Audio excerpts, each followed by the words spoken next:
What if the most powerful church in the world was built on top of a secret it spent 500 years trying to hide? Well, you're about to find out. You're listening to the Judas Scroll, the Vatican's final secret. Let's begin. The heavy door to the secret archives thudded shut, sealing Alexander Voss in absolute silence. The air hung thick with the scent of ancient paper and dust. His ex-wife Elena stood frozen by a metal table, her face pale in the dim light. She pointed a trembling finger at a long, sealed container. "It arrived tonight. The code. It's unbreakable." Before Alex could form a question, a piercing alarm shattered the quiet. Red lights flashed. Heavy footsteps pounded toward them. Elena shoved the container into his hands, her eyes wide with terror. "Keep it safe from them. The truth could ruin everything." Alex didn't hesitate. He turned and ran down a dark corridor, the heavy scroll case tucked under his arm. He burst out into the cool Roman night, the weight of a dangerous secret now his alone to carry. In a cheap hotel room far from Vatican walls, Alex stared at the locked container. His mind raced, trying to form a plan. The silence was broken by the door splintering open. Two men in dark clothes moved with silent efficiency. They didn't touch him, just searched the room with cold precision. They found nothing but the scroll. One placed it on the table. Then they vanished as quietly as they came. A disposable phone on the bedside table rang. Alex picked it up. The screen showed a live feed. His son Luke sat in a plain room, a dark figure standing behind him. Luke looked scared, but trying to be brave. A distorted voice came through. "Give the scroll to Cardinal Valerius. You have 24 hours. The screen went black. Alex's heart hammered against his ribs. This wasn't about church rules or ancient secrets. This was a brutal power play. Valerius wanted the scroll, and he was using Alex's son to get it. He looked at the coded container. To save Luke, he needed an advantage. He needed to know what Valerius was so desperate to possess. He had to crack the code. He had to find out what truth was dangerous enough to kidnap a boy over. The race was on, and the clock was ticking. Alex's hands trembled as he dialed the only number he trusted completely. Marco answered on the second ring, his voice thick with sleep until he heard the panic in Alex's tone.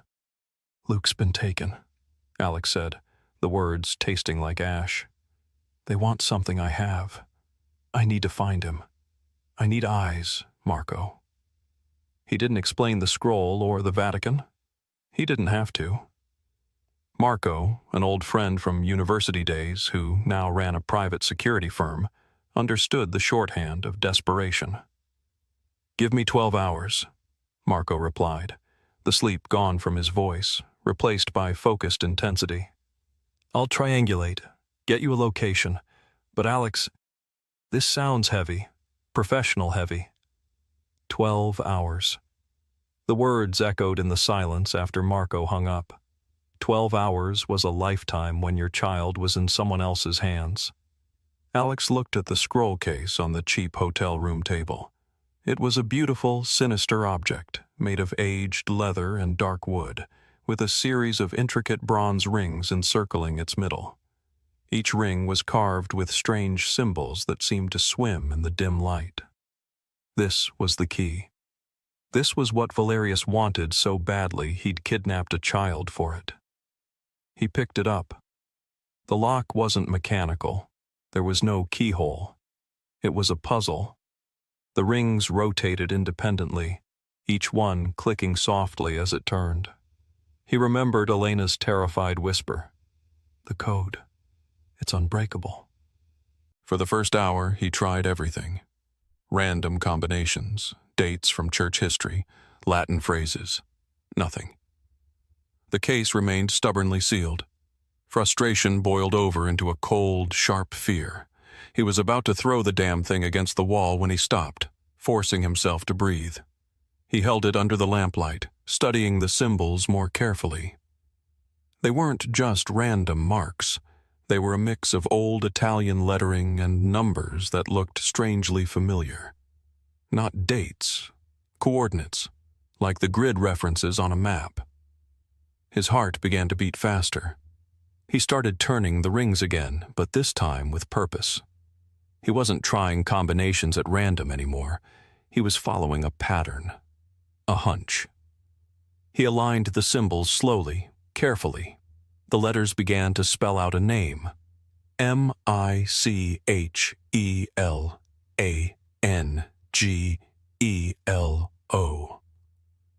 As the final symbol clicked into place, there was a soft, definitive thunk from within the case. He held his breath, then carefully lifted the lid. Inside, nestled on faded velvet, wasn't a religious text filled with scripture. It was a sheaf of thick parchment, covered in dense, meticulous handwriting and precise architectural drawings. The script was a flowing Italian, filled with technical terms about stress, load-bearing weights, and material specifications.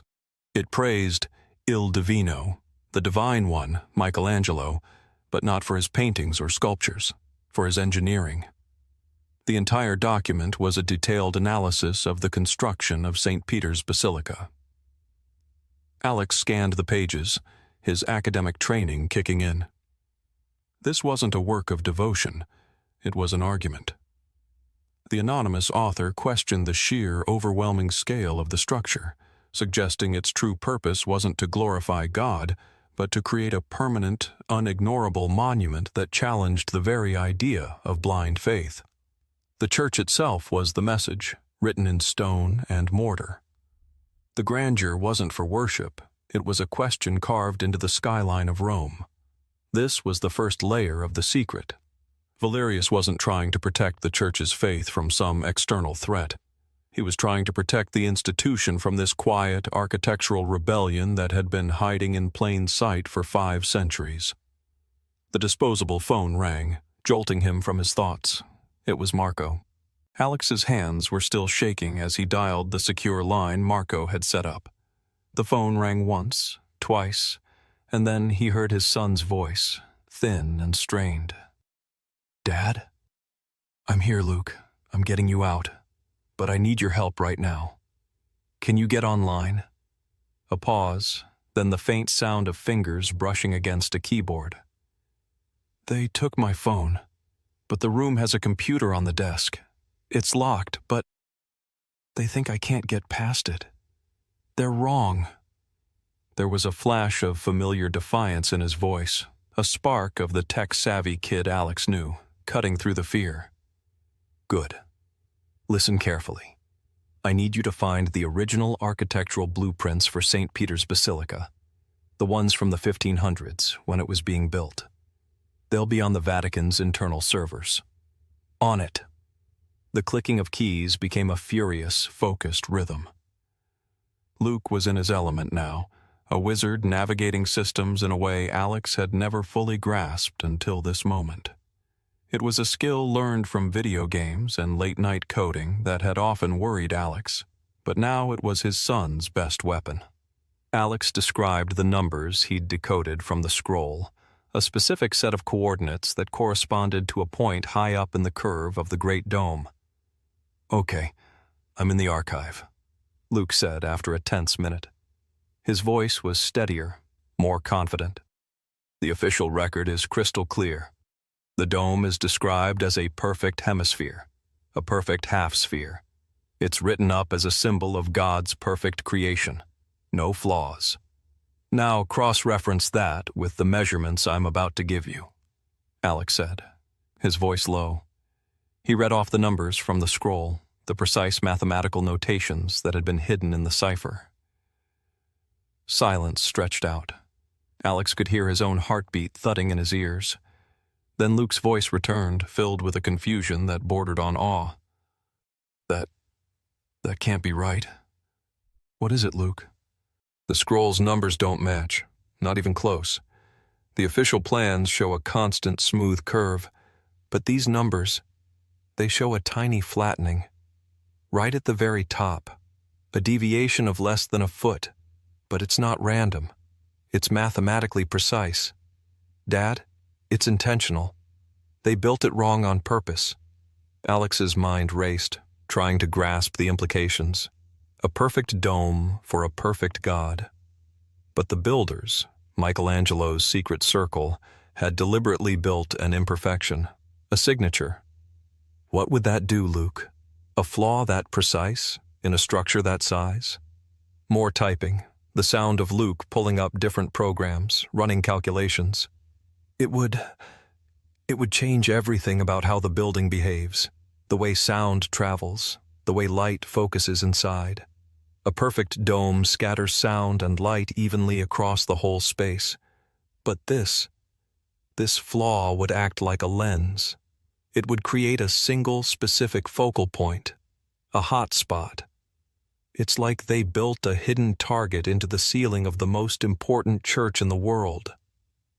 The first lie was exposed, and it was breathtaking in its audacity. The flaw wasn't a construction error or a mistake in the records. It was a message. The builders had left a deliberate, hidden mark, a quiet but undeniable rebellion against the church's claim of divine, flawless perfection. The Basilica, the very heart of Catholicism, was built on a calculated lie. This was the truth Valerius was so desperate to bury.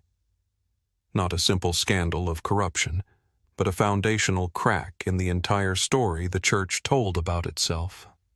The scroll was a map, and they had just found the first undeniable landmark.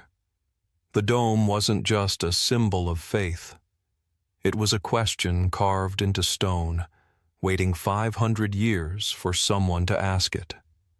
And Alex now knew, with a chilling certainty, that the answer to that question, and the key to saving his son, lay somewhere directly beneath that hidden, imperfect point in the sky.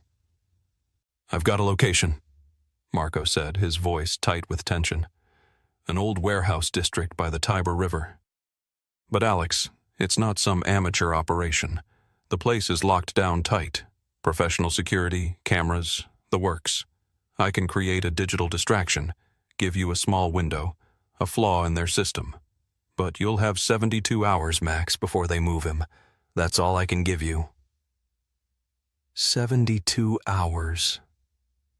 Alex looked down at the decoded scroll, the building plans that questioned everything. He had the first piece of the puzzle. Now he had to use it to save his son. But the plans were just the key. He still didn't understand what lock they were meant to open. The race had just begun, and the path ahead had become infinitely more dangerous.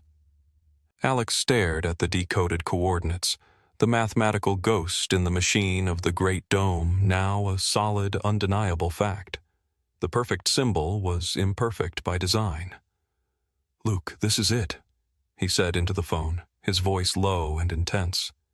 "This deviation, it's not a mistake.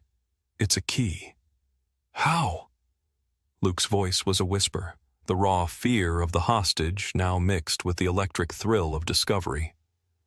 "What does it unlock?" "The next part of the scroll," Alex said, his fingers carefully smoothing the parchment. The section detailing the dome's construction ended abruptly, followed by another layer of cipher. This one was different, not coordinates or technical notes, but a simple, stark list. Names and dates, all written in the same complex code that had guarded the dome's secret. "It's a list. The men who built it. The architects, the engineers." He began reading them aloud, each name a piece of a puzzle he didn't yet understand. "Okay, I'll cross-reference them," Luke said, the clacking of keys resuming, a sound of purpose. "Let's see. Giovanni Battista, date of death, 1565. Official Vatican record says cause of death unknown. Next, Giacomo della Porta. Official history says he was removed from the Basilica project in 1590 for disagreements with church authorities. Next, Domenico Fontana died suddenly in 1607 after a fall from scaffolding." One by one, Luke read off the fates of the men whose names were etched into the scroll. Some were formally accused of heresy and excommunicated. Others died in suspicious, convenient accidents. A few simply vanished from all historical records, their contributions erased. The scroll didn't just list them. It told a different, darker story next to each name. Short, brutal annotations written in the same coded hand. Silenced, removed, erased. "They weren't just unlucky," Alex said, the truth settling over him like a shroud. His eyes scanned the grim list. "The scroll says they were punished. They knew about the flaw. They were part of Michelangelo's secret. They helped build the question into the stone, and when the work was done, they were cleaned up," Luke finished, his voice hollow with the realization. The excitement of the puzzle was gone, replaced by the grim weight of history. "The Basilica isn't just a building with a secret, Dad. It's a tomb. It's a grave for the men who knew its real story." The scroll was their monument, a hidden record of the price paid for that one, deliberate imperfection. This was the deeper danger Valerius feared. It wasn't just the architectural quirk itself, but the bloody trail it left behind, a trail of ruined lives and suspicious deaths that pointed directly to a centuries-old cover-up sanctioned by the highest levels of the church. The institution hadn't just been built on a lie. It had silenced, one by one, anyone who could point that lie out. The path of the heretic was paved with good intentions and buried with brutal, efficient finality. Alex now held a list of the condemned, a martyrology of the unsung. The reason for his son's kidnapping became terrifyingly clear. He wasn't just guarding a historical curiosity.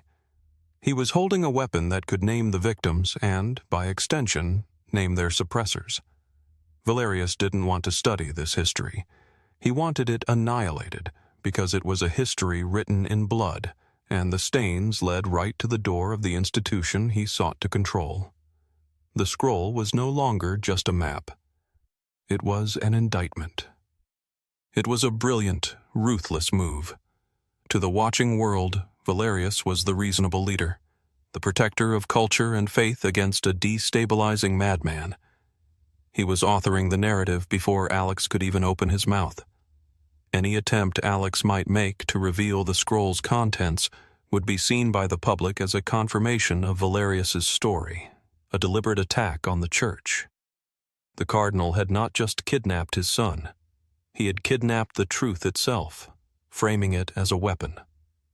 The news feed cut to a reporter standing in St. Peter's Square, the great Basilica looming behind her.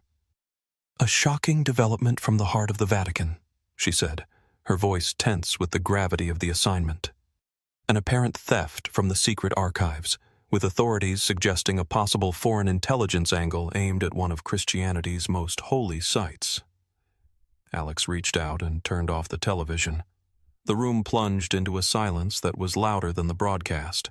The only sound was the frantic beating of his own heart.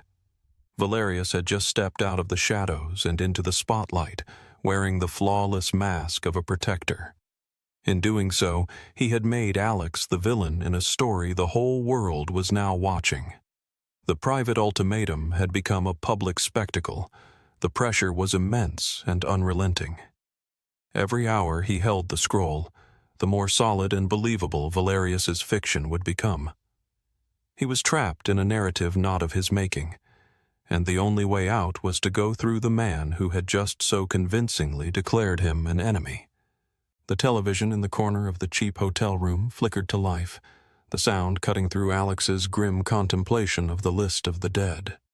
It was a news bulletin, the screen filled with the familiar backdrop of the Vatican press room. Cardinal Valerius stood at the podium, the crimson of his robes a stark contrast to the sober faces of the reporters arrayed before him. His expression was a masterclass in concerned authority. "We are dealing with a matter of grave importance to the faithful around the world," Valerius began, his voice smooth, paternal, and laced with just the right amount of sorrow. He looked directly into the camera, his eyes projecting a weary sincerity. A precious artifact, a unique piece of our shared cultural and spiritual heritage, has been taken from the Vatican archives under cover of darkness. He paused, letting the weight of the statement settle. We believe the individual responsible, a scholar named Alexander Voss, may be acting under external influences. His actions threaten not just a relic, but the very integrity of a sacred space cherished by billions. Alex's blood ran cold. Valerius was constructing a cage around him in real time, painting him as a pawn, a saboteur, a tool of some shadowy enemy. He was making it impossible for Alex to go to the police, to ask for help from any official channel. He was being systematically isolated, transformed into a ghost hunted by both his captors and the authorities. To Mr. Voss, Valerius continued, his tone shifting to one of gentle, almost priestly pleading. We understand you may be afraid. You may feel you have no choice. But I implore you, see reason. Return what you have taken. We offer amnesty. We seek not punishment, but understanding. We wish only for these items to be studied by proper scholars, to find their true, peaceful place in our history. He spread his hands in a gesture of open benevolence. Do not allow yourself to be used as an instrument to attack the faith of millions of good people. Alex needed an expert, someone who understood the names on that grim list, someone with more than academic interest. He remembered a professor from his university days, a woman whose work on Renaissance architecture always carried an undercurrent of personal grievance. Dr. Isabella Conti. Her publications were brilliant, but carried a sharp edge, as if every footnote was a challenge to the established narrative. He found an old, nearly forgotten email address and sent a desperate coded message, a scholar's SOS. Her reply came faster than he expected, just 3 words. Pantheon, Cafe, 1 hour. She was waiting at a small table tucked in the shadow of the ancient Roman temple, a woman whose rigid posture and sharp eyes made her look more like a soldier than a scholar. She didn't offer a greeting, only a quiet, intense accusation. Voss, you have it? The scroll? How could you possibly know that? Alex asked, sliding into the chair opposite her. My great-great-great-grandfather, 7 generations back, was Carlo Conti. Her voice was tight, the name spoken like a long-held oath. His name is on your list, isn't it? The list of the heretics. She didn't wait for confirmation. My family has lived under the shadow of his disgrace for centuries. The church's official record labels him a thief, claiming he stole materials from the Basilica project. We were shamed, our name tarnished. I didn't become a historian by accident. I became one to dig, to find the truth they buried with him. Alex simply nodded. The scroll says he was silenced. It says he was no thief. He was a stonemason, a genius with stone. He worked directly with Della Porta on the final stages of the dome. She leaned forward, her voice dropping to a fierce, conspiratorial whisper. They weren't just builders, Voss. They were a circle. Michelangelo gathered around him artists, engineers, thinkers, men who asked dangerous questions. This was the height of the Counter-Reformation. The Church was cracking down on new ideas, on science.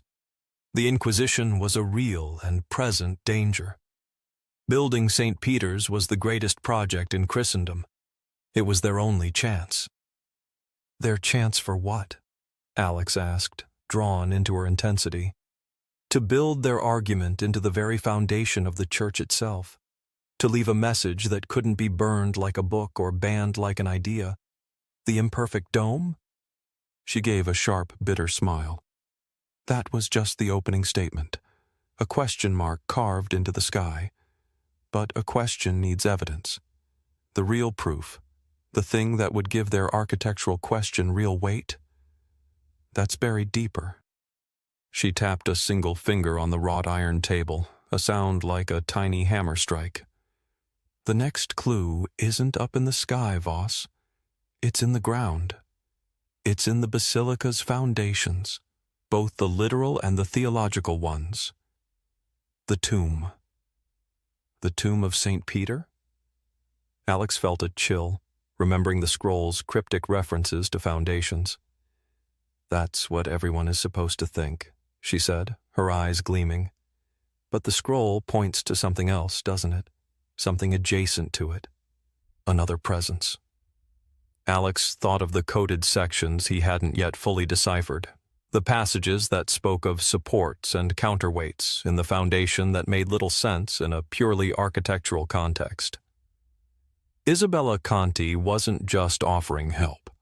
She was offering the lens through which to view the entire puzzle.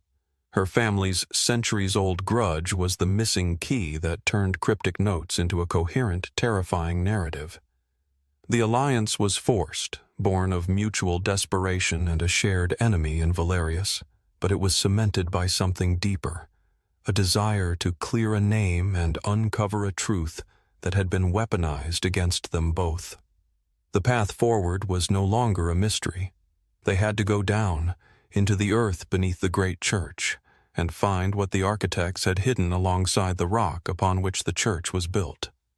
The secret wasn't in the glorious, flawed dome above, but in the silent, guarded darkness of the foundations below.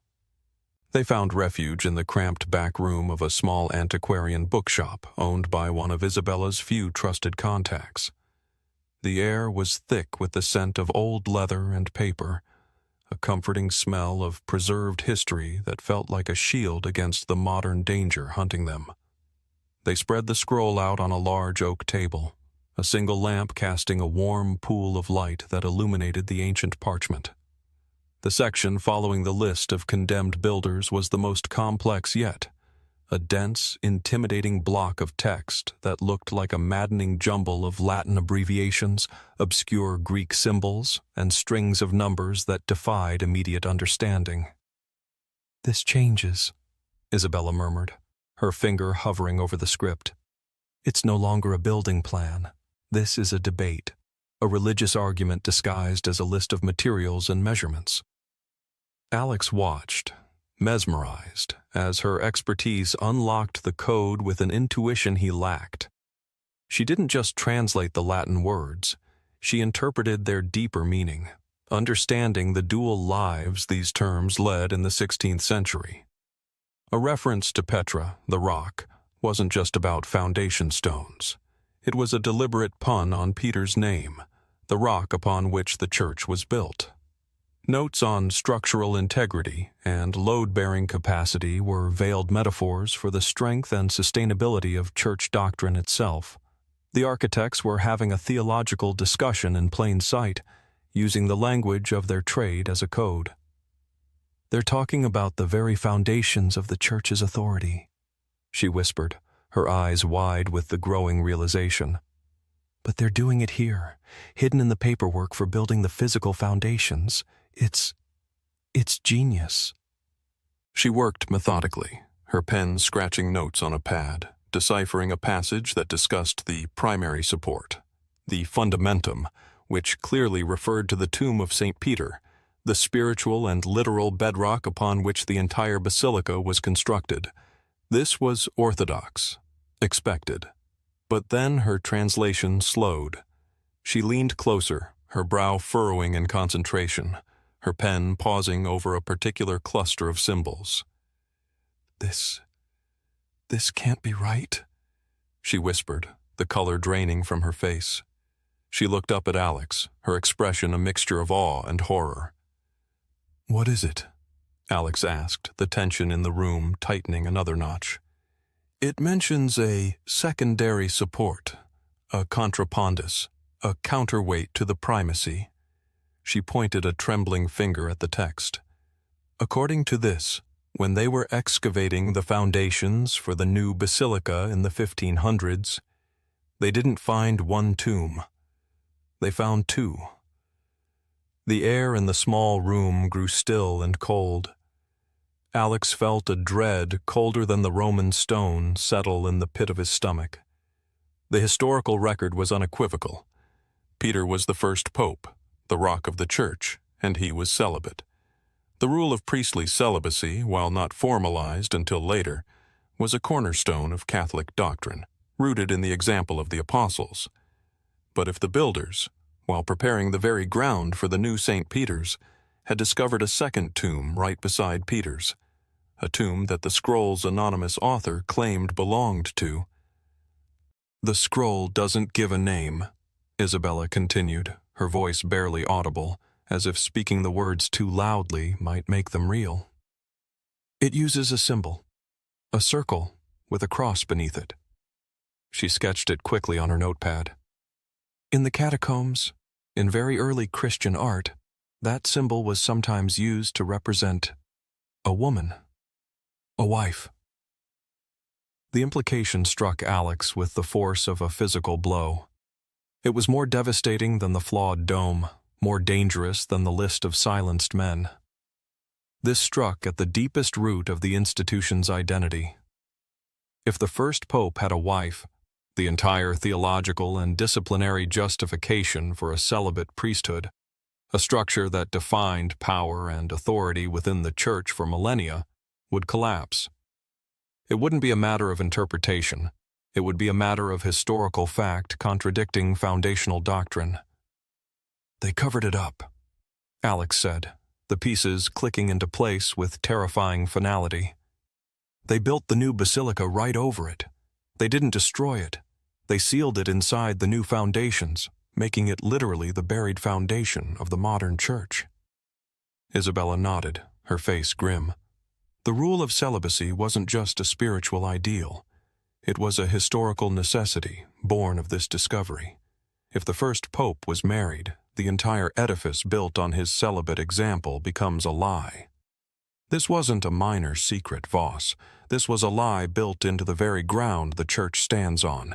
The architects knew. They saw what was found, and they left this coded record as proof. They buried the truth, but they left a map to the grave. The scroll was no longer just about an architectural protest or a cover-up of murder. It was a key to a geological truth, a fact buried under a mountain of faith and a billion prayers. The suppressed foundation was both terrifyingly literal and profoundly theological. The basilica was physically built over a hidden grave, and the church's modern authority was psychologically built on the suppression of that grave's occupant. Valerius's desperation now made perfect, horrifying sense. This wasn't a secret that would cause a scandal. It was a secret that could unravel the institution from its very roots. The weight of the parchment in Alex's hands felt immense, heavier than the lead he suspected was in those hidden tablets. He wasn't just holding a historical document. He was holding a fault line that ran through the heart of Western civilization. The entrance to the Vatican grottos was deceptively simple, a stone archway leading down from the main floor of the basilica, almost lost among the grandeur above. Alex and Isabella moved with the slow, shuffling current of tourists, their heads bowed not in reverence, but to avoid the gaze of the security cameras that watched from every corner. The air grew cooler and heavier as they descended, the noise of the crowd fading into a muffled echo. The weight of centuries seemed to press down from the massive stone vaults above, a physical presence in the dimly lit labyrinth of chapels and tombs. Isabella carried a small, worn leather satchel, the kind a dedicated researcher might use. Hidden within its folds was a carefully drawn map, a simplified overlay of the decoded scroll's final coordinates. They moved with purpose, bypassing the main paths where tourists clustered around the ornate tombs of popes and kings, and slipped into the older, narrower passages that led deeper into the crypt's ancient heart. Here the air was still and silent, broken only by the hum of hidden climate control systems and the sound of their own cautious footsteps. Alex went first, squeezing through the opening into the blackness. His flashlight beam cut through the gloom, revealing a space that was not a constructed room, but a void, a pocket of emptiness left between the massive foundations of the Basilica and the natural rock of the Vatican hill. It was small, no larger than a walk-in closet. In the center of the rough, uneven floor, set directly into the bedrock, was a simple, unadorned stone sarcophagus. It was stark, functional, a brutal contrast to the ornate, marble-clad tombs in the grottos outside. But it was what lay on top of the sarcophagus that made Alex's breath catch in his throat. Not bones or religious relics, but a stack of thin, dark, heavy plates, each about the size of a large ledger. He stepped closer, his light trembling slightly. He picked one up. It was cold and surprisingly heavy, its surface smooth and dark. It wasn't stone. It was metal. Lead. And its surface was covered in finely etched writing, a script that was clearly a form of early Greek, but different, more personal than the formal code of the scroll. Isabella slipped in beside him, her own flashlight beam joining his. Her hand trembled as she reached out and touched the cool surface of one of the plates. "Lead tablets," she breathed, her voice full of awe. "They used lead because it lasts. It doesn't rot. It doesn't fade." She looked from the tablets to the plain sarcophagus and back to Alex, her eyes wide with the magnitude of the discovery. "This isn't a key or a code anymore, Voss. This is the record itself. This is the voice." Alex shone his light on the text of the tablet he held. He couldn't read the ancient Greek, but Isabella could. Her eyes scanned the first few lines, her lips moving silently. Her face became a mask of profound emotion, awe, horror, and a deep, aching sorrow. It's a testimony," she whispered, her voice cracking. "A first-person account. A woman's story. She talks about the early days, the travels, the hardships of the first followers. She talks about him, Peter, not as a saint, not as a rock, as a man, a husband." She looked up at Alex, her eyes glistening in the flashlight's beam. "The scroll was just the map. This is the treasure. This is the history they buried. This is the voice they tried to silence forever." "Here," Isabella whispered, stopping before a section of wall that looked no different from any other. It was made of the same heavy, ancient travertine blocks as the rest of the grotto. But according to the scroll's precise measurements, it shouldn't have been there. The official blueprints showed this corridor continuing for another 10 feet before meeting the outer foundation wall of the hill itself. This wall was an addition, a blockage, a lie in stone. Alex ran his fingers over the mortar joints. To an untrained eye, it was seamless, but his fingers, tracing the lines, detected a subtle difference. The joints here were a fraction too neat, the color of the mortar a shade too uniform compared to the surrounding, genuinely ancient work. It was a masterful job, a piece of deception meant to endure for eternity, to be overlooked by millions of pilgrims. "It's a false wall," he murmured, the certainty settling in his gut. "The scroll said the entrance was sealed with the mark of the Master," Isabella said, her voice barely a breath as she played her flashlight beam slowly over the stones. The light paused on a block near the bottom, one that seemed identical to its neighbors. But there, carved into its lower corner, almost worn away by time, was the same symbol from the scroll, a circle with a cross beneath it. The mark of the wife. Alex knelt, his heart hammering against his ribs. He found a narrow, almost invisible crack along the edge of the marked stone. From his bag, he pulled a short, sturdy crowbar. The metallic scrape as he wedged the tip into the crack sounded deafening in the silence. He leaned his weight into it, muscles straining. For a long, terrifying moment, nothing happened. Then, with a low, grating rumble of stone moving against stone, the block shifted inward a bare inch. It wasn't a solid part of the wall. It was a cunningly disguised door, pivoting on some hidden ancient mechanism. Together, they pushed. The heavy stone block swung inward silently, revealing a dark, narrow opening just large enough for a person to squeeze through. A rush of cold, utterly still air flowed out, carrying with it the scent of dry dust, old stone, and something else, a faint, metallic tang.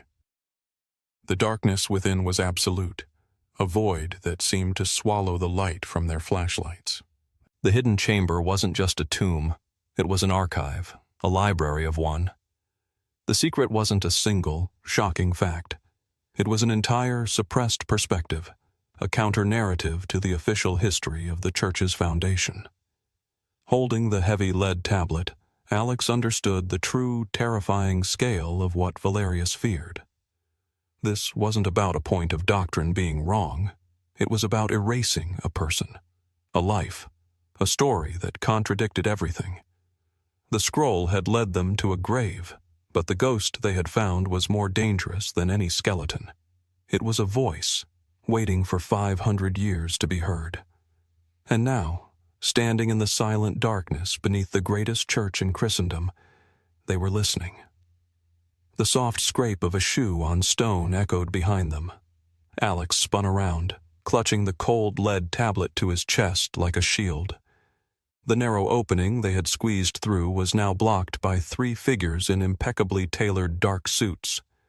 They moved into the small chamber with an unnerving, fluid silence, their faces impassive masks. Before Alex or Isabella could react, one of them deftly took the tablet from Alex's hands. Another took Isabella's arm, not with brutality, but with a firm, unyielding grip that communicated absolute control. "Please, do not make this more difficult than it needs to be," a familiar, smooth voice said. Cardinal Valerius stepped through the opening, his crimson robes a shocking splash of color in the dusty gloom of the hidden chamber. He looked around the small space, his eyes lingering on the plain sarcophagus and the remaining stack of lead tablets.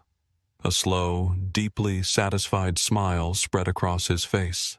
It was not the smile of a man who had just uncovered a blasphemy that could shatter his faith. It was the smile of a geologist who had just found the mother lode. "Remarkable," he said, his voice a low, appreciative murmur. "After all these centuries, the architect's final, ironic joke." He turned his gaze to Alex, the smile not quite reaching his cold eyes. "You have done the Church a great service, Mr. Voss. Truly, more than you can possibly know."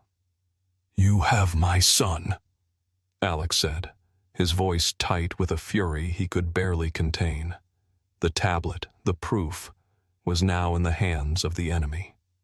"Luke is perfectly safe and will remain so," Valerius replied, his tone dismissive, as if the kidnapping of a child were a minor administrative detail. "A necessary incentive to ensure your cooperation. But now, let us discuss the real matter at hand." He picked up one of the other tablets from the stack, tracing the etched script with a delicate finger. "You think I am here to destroy these, don't you? To bury this secret forever, just as my predecessors did." "Aren't you?" Isabella challenged, her voice shaking with a mixture of fear and defiant anger.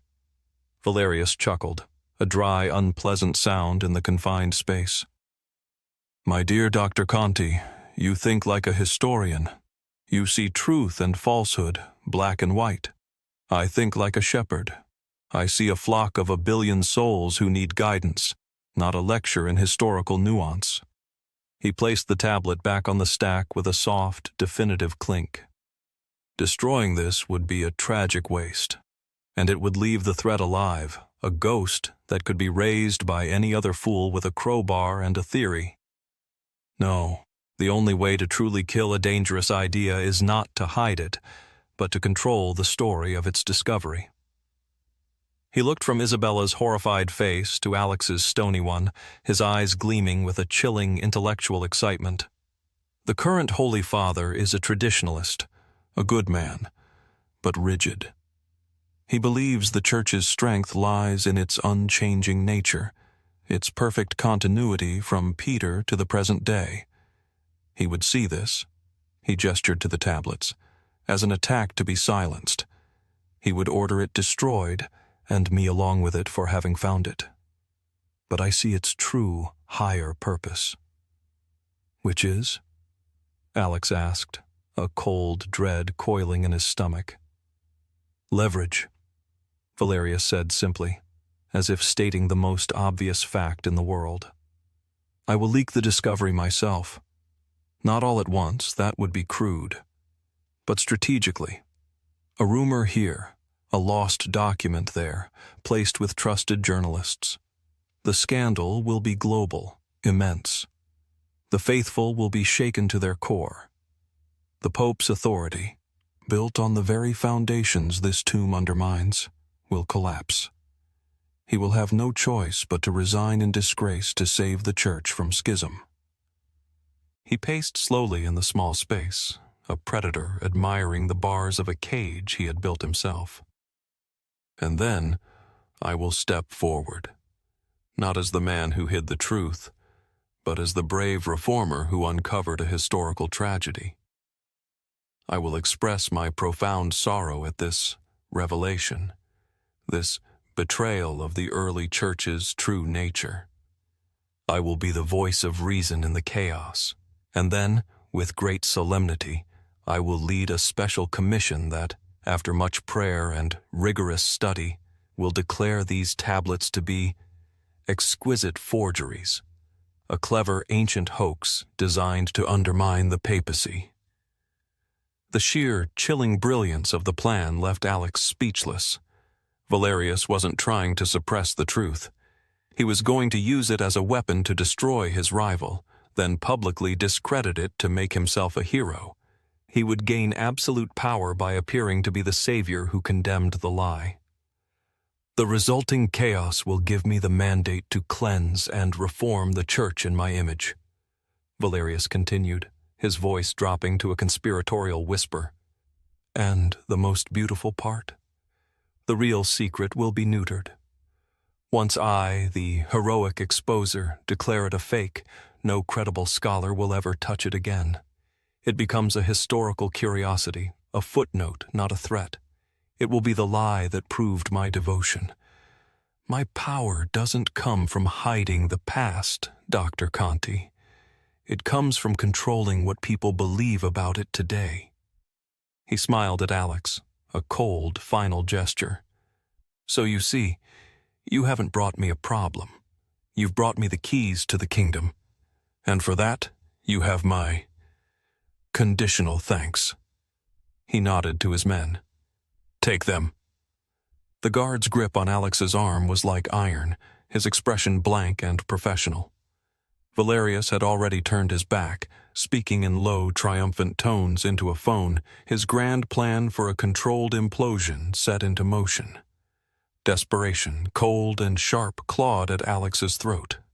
He had one card left to play, a final desperate gamble that relied entirely on the son he was fighting to save.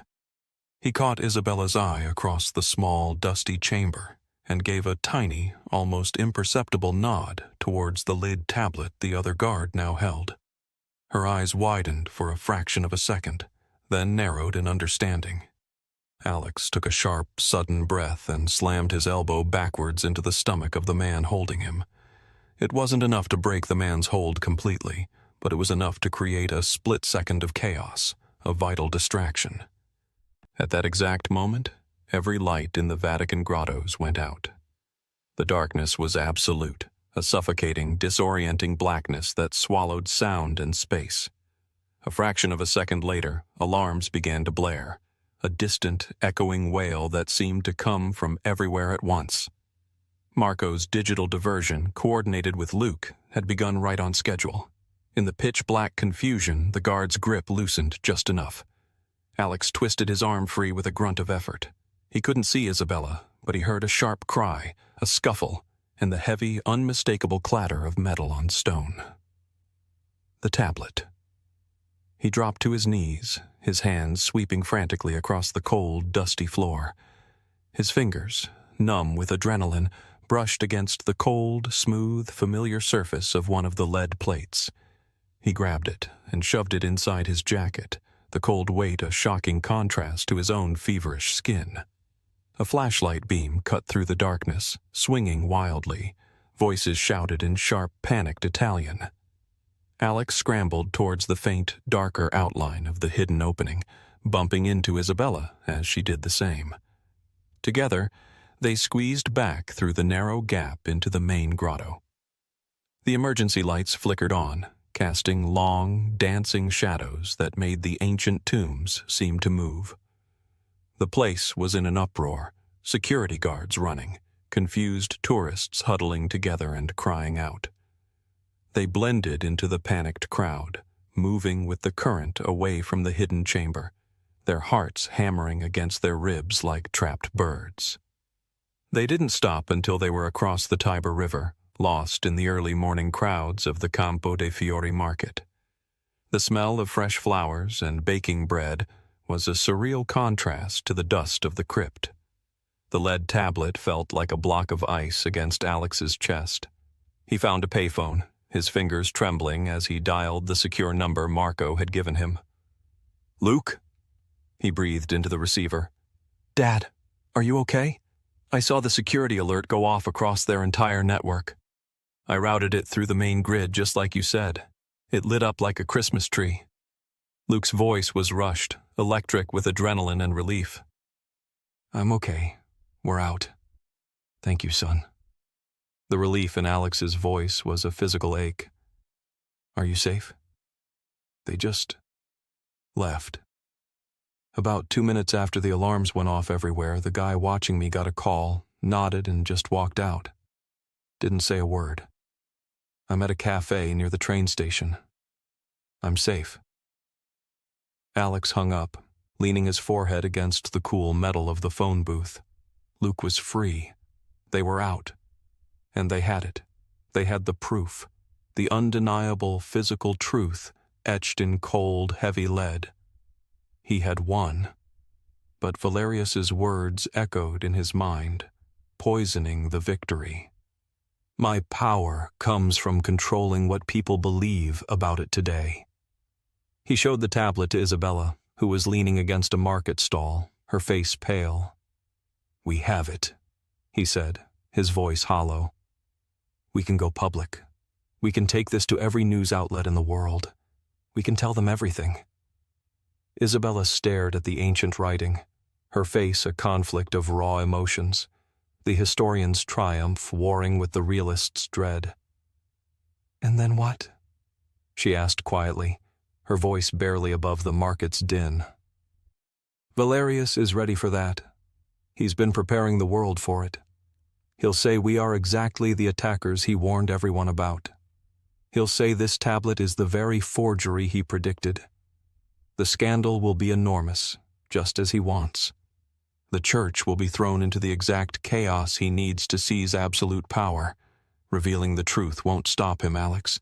It will be the spark that lights his fuse." Alex understood. The righteous path, the obvious path of shouting the truth from the rooftops, led directly to Valerius's ultimate victory. It would devastate the faithful and hand the institution to a manipulative tyrant. The truth would become a weapon in the wrong hands. "So what's the choice?" Alex asked, the weight of the tablet feeling heavier than ever.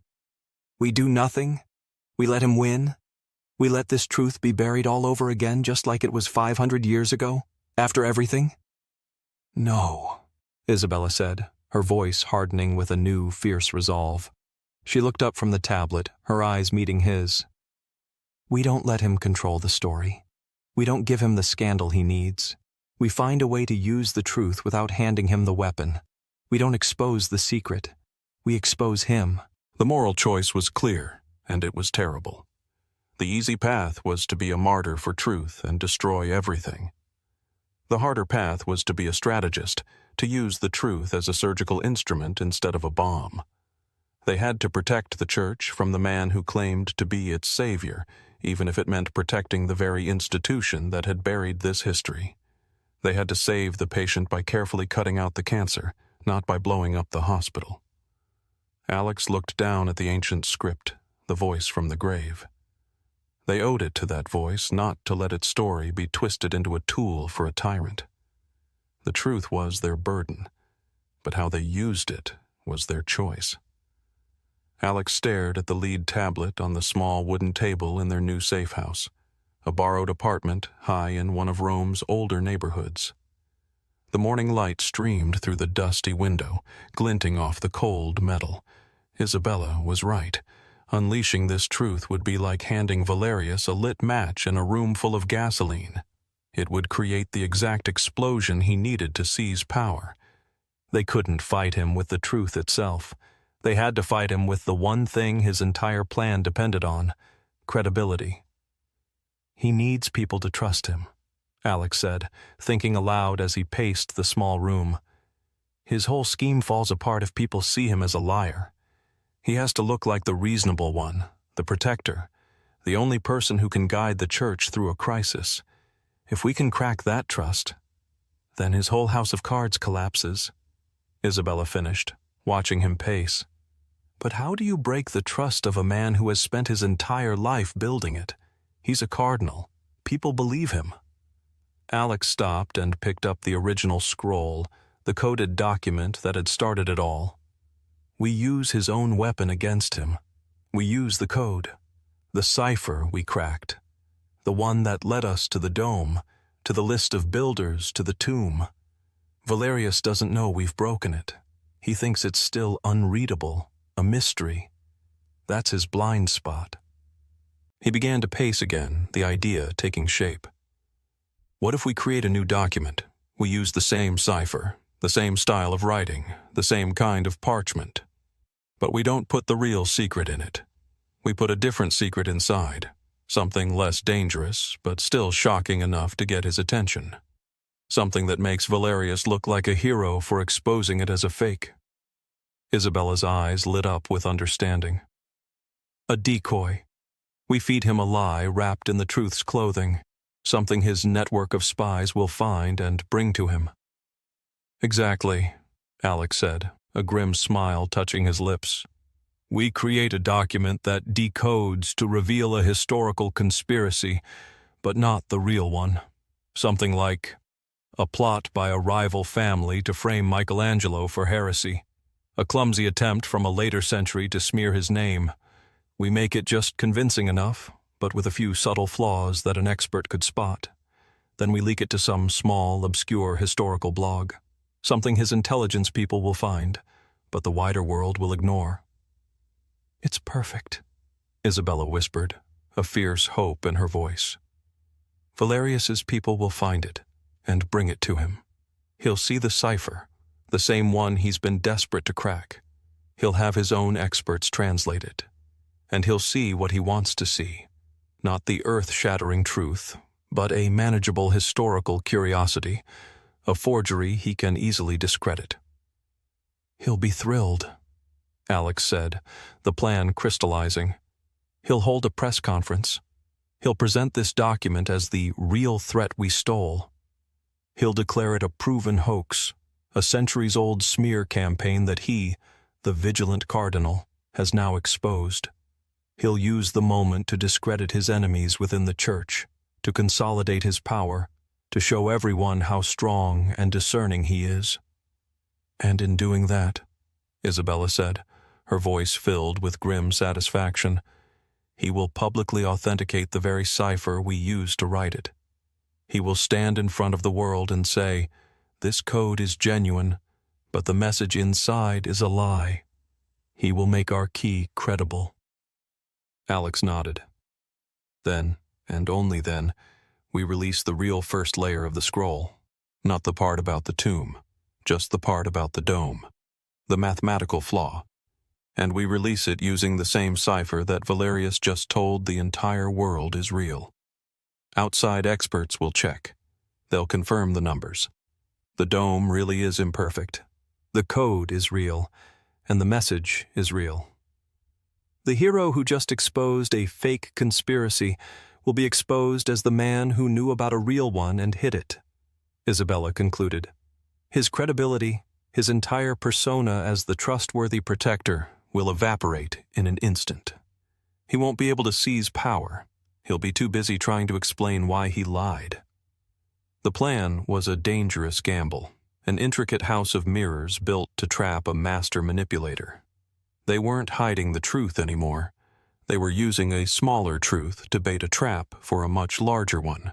They were going to weaponize Valerius's own hunger for credibility and use it to destroy him. Alex sat down at the small table and opened his laptop. The real work began now. They had to forge a history that was convincing enough to fool a cardinal, a lie so perfect it would make the truth undeniable. The article appeared on a small historical blog called Renaissance Revealed, tucked between a post about Florentine cloth patterns and a review of a new Caravaggio book. It was the perfect place to hide something in plain sight. The post was dry, written in the boring style of a real academic paper. Its title was A New Look at the Borghini Letters. It included a blurry picture of their fake document, the one they had carefully written using the scroll's secret code. The article claimed it was a newly found letter that suggested a rival family had tried to make up lies about Michelangelo being a heretic back in the 1580s. It was a small, believable piece of history that wouldn't interest most people. Alex watched the website's visitor numbers from a busy internet cafe. For 2 days, only a few people looked at it. Then, on the morning of the third day, the numbers jumped. The computer address of the visitor came from a server inside Vatican City. Valerius's spies had taken the bait. Less than 6 hours later, the Cardinal's office announced a sudden news conference. Alex watched it live on his phone. Valerius stood at the same podium, but he looked completely different. He wasn't the worried leader anymore. Now he looked like a triumphant hero. "My friends," Valerius began, holding up a printed copy of the blog article. "The so-called threat to our church, the artifact that was stolen, has been recovered and studied. And I can now tell you what it really is. Not a danger, but a historical oddity. A clumsy old forgery." He explained their made-up story with great pleasure, acting like the calm voice of reason who had solved the mystery. He showed a big copy of their fake document. "This secret code, once we broke it, shows us not a deep religious secret, but a sad, jealous plot to ruin the name of a genius. It is a lie from the past, and we have uncovered it." He used the moment perfectly. He even mentioned a few of his rivals within the church, suggesting they had overreacted and almost caused a panic. He made himself look like the wise, calm leader who had stopped a crisis by finding the truth. The reporters loved it. The story was exactly what he wanted. The church, under his guidance, was so strong it could easily handle attacks from the past. As he finished, he smiled kindly at the cameras. "Let this be a lesson. The truth of our faith is not so weak that it can be shaken by old fakes. We have checked the evidence. We have broken the code, and we have found nothing but the petty jealousies of men who turned to dust long ago." The news conference ended. Valerius had done exactly what they hoped. He had confirmed that the secret code was real. He had stood in front of the whole world and promised that the code on that document was genuine. He had made their key look trustworthy. The trap was not just set. The villain had walked right into it and called it a victory. He had just given them the one thing they needed to ruin him, his own reputation, publicly tied to the realness of the very thing they would now use to prove he was a liar. The stage was set for the final move. Alex waited 1 full day. He let Valerius enjoy his victory. He watched the news cycle repeat the Cardinal's triumphant narrative, the wise protector exposing an ancient fraud. The story solidified. Valerius's credibility was at its peak. Precisely at 9 a.m. on Tuesday, Alex uploaded a single PDF file to the academic servers that hosted the Vatican's public digital archives. The file was titled Architectural Anomaly in the Cupola of St. Peter's Basilica, a primary source analysis. It was framed not as an attack, but as a dry, scholarly contribution. Inside were just two things: a high-resolution scan of the scroll's first section, the part detailing the dome's construction, and, placed directly beside it, the identical text deciphered into clear, modern Italian. He didn't send press releases. He didn't email journalists. He let the document sit, and he let the Internet's endless curiosity do the work. Within an hour, the file was downloaded by a dozen structural engineers and architectural historians. Within 2, the quiet hum of academic discovery turned into a public roar. The first voice to break through was that of an Italian engineer named Giovanni Russo, famous for his work preserving historical buildings. His tweet was simple and devastating. "The numbers in the Voss document are verifiable. I have checked them against my own laser surveys.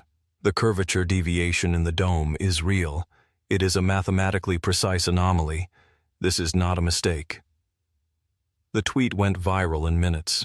The cipher was the key, and Cardinal Valerius had already publicly authenticated that cipher.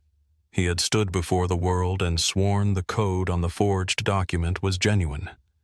Now, that exact same genuine code was revealing a verifiable truth he had just spent days dismissing. Reporters who had applauded Valerius's press conference now descended on the Vatican with a new, much more dangerous question. Cameras followed him as he tried to enter a meeting. "Your Eminence, you confirmed the cipher was authentic. This new document uses that cipher to reveal a structural flaw you claimed didn't exist. Did you know about this imperfection?" Valerius tried to pivot, to claim the new document was a different, more sophisticated forgery, but the ground had vanished beneath his feet. Russo's confirmation was too public, too easy for any expert to check. Other engineers and historians, fearing they would be left behind, quickly verified the findings. The story was no longer about a stolen scroll. It was about a lying cardinal. The final, quiet blow came from within the Vatican itself. The conservative factions Valerius had tried to marginalize saw their chance. They issued a terse, formal statement expressing deep concern over the apparent inconsistency in Cardinal Valerius's statements regarding the recent archival matter. It was the kiss of death. The internal machinery of the Church, designed for self-preservation above all else, turned on him. He was isolated, his power stripped away not with a public trial, but with administrative silence. Valerius didn't get the dramatic, scandalous resignation he had planned for the Pope. He was simply removed. His public schedule was indefinitely cleared. His offices were reassigned. He became a non-person in the corridors of power, his grand plan for a controlled implosion having imploded upon itself.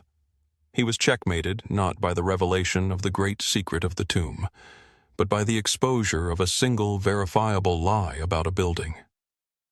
He had been so focused on controlling the narrative of the buried wife that he never saw the trap hidden in the flawed dome. Alex had used the architect's own proof, the deliberate crack in the stone, to expose the far greater crack in the man. The code was real, the dome was imperfect, and the cardinal who had publicly authenticated one to hide the other was finished. The silence that fell after Valerius's removal was deeper than any public scandal could ever be.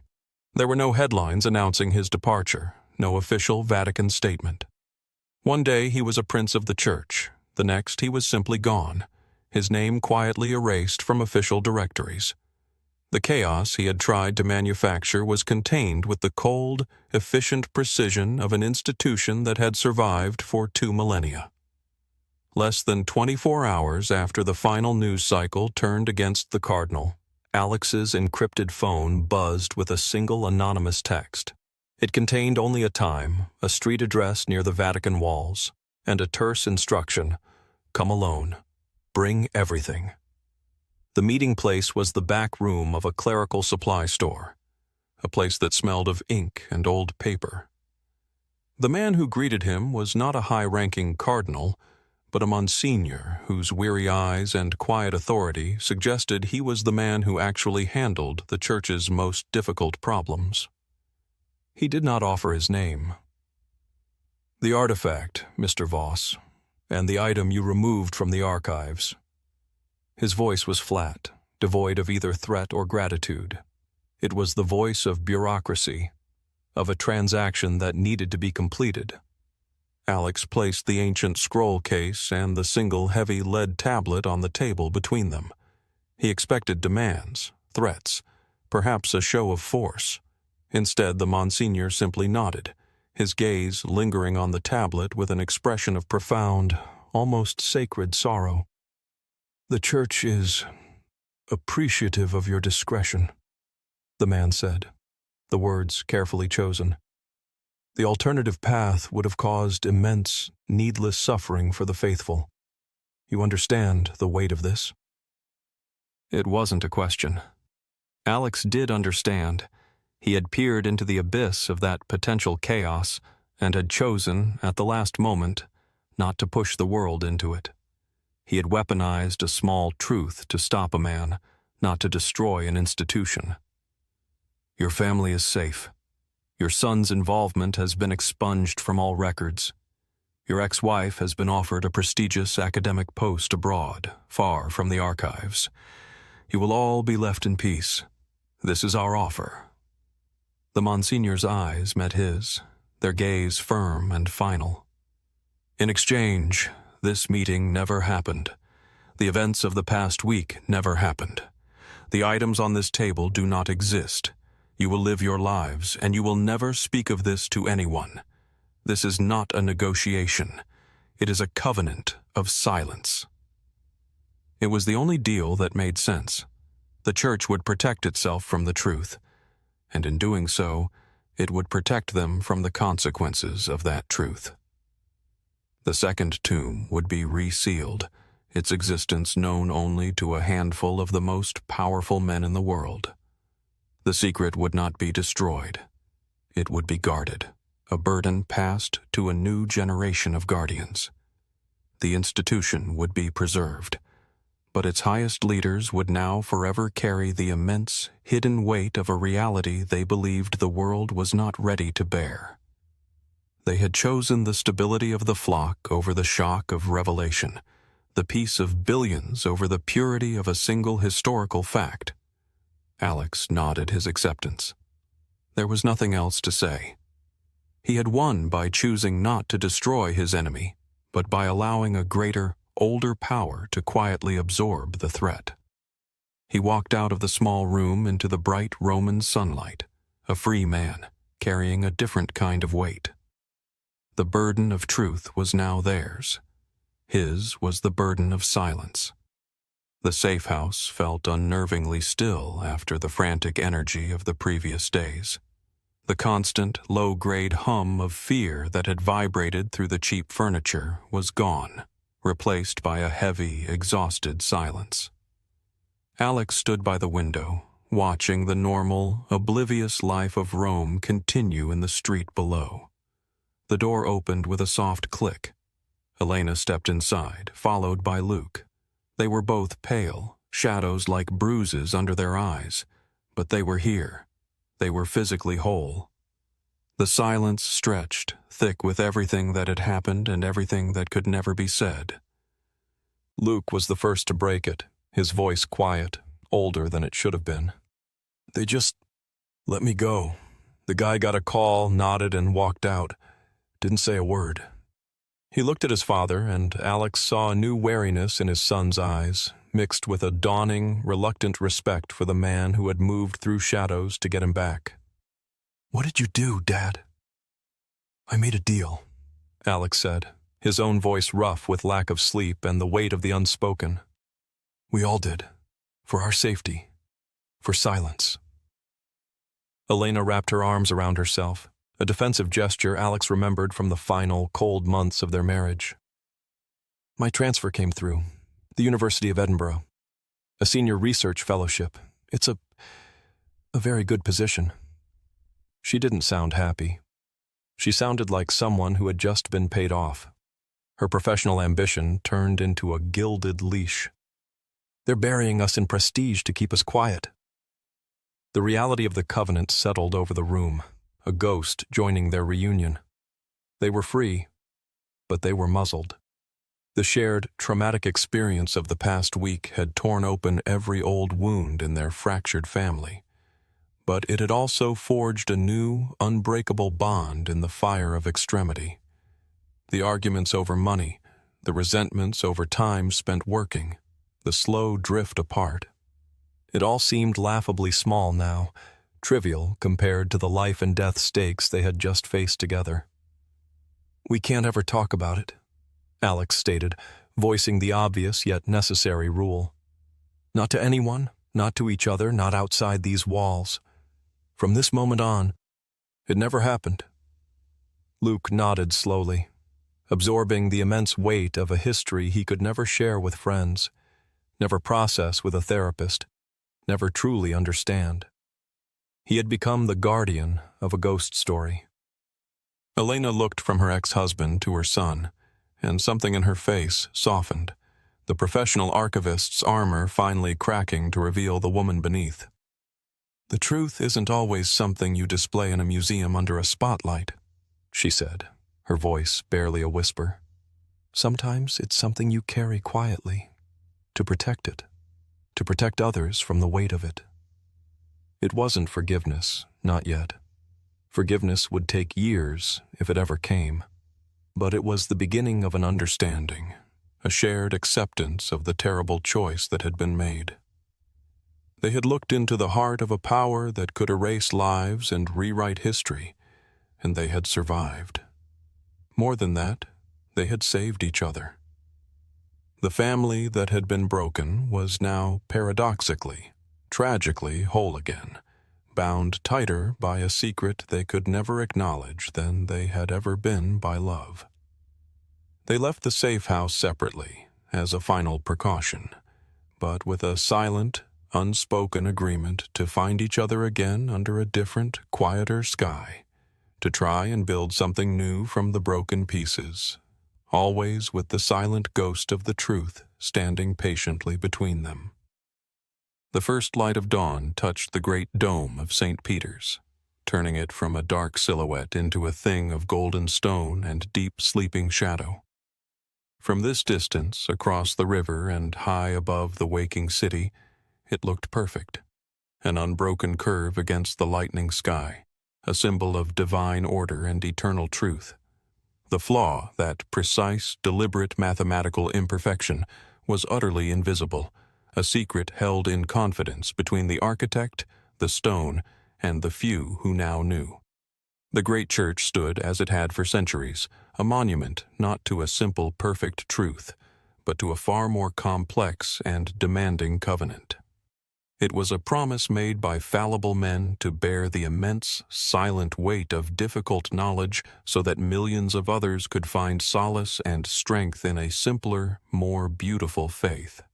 It was a shelter built directly over a hidden fault line, and its continued peaceful existence was a testament not to deception, but to the careful, quiet, endless work of keeping some truths in the sacred dark. Some secrets are kept not to deceive the world, but to preserve its fragile peace.